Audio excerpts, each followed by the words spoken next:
Have you ever wanted to swim without drowning? Well, I ask myself the same question.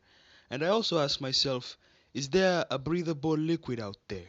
Turns out there is, and it is called perfluorohexane. Try saying that 10 times fast. But in order to understand it, we must first understand the lungs. So, technically, the lungs work by extracting oxygen out of air. The reason why that happens is because the air has enough space between the molecules and also enough oxygen to be absorbed. And that's where perfluorohexane comes in. It technically has enough oxygen to be absorbed by the lungs. So any air breather can easily absorb the oxygen out of the liquid. I know what you're saying. Galaxy, how come you can't absorb oxygen out of water?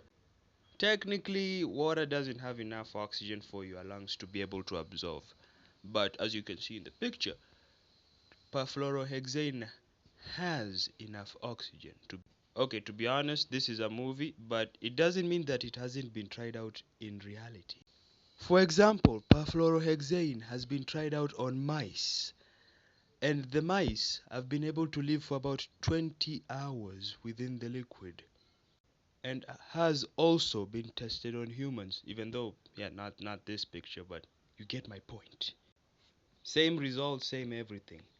Granted that you technically still need assistance to be able to breathe through this thing, since your lungs are not capable of efficiently removing the carbon monoxide from your lungs with the liquid in. Granted, it's still being used, but through this way called partial liquid breathing.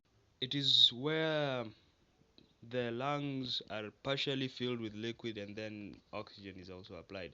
Usually used in infants or premature children.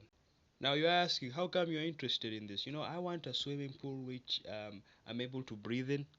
So yeah, imagine that. Imagine having a full-on swimming pool and I'm able to like stay there 5 to 10 minutes or 2 to 3 hours inside.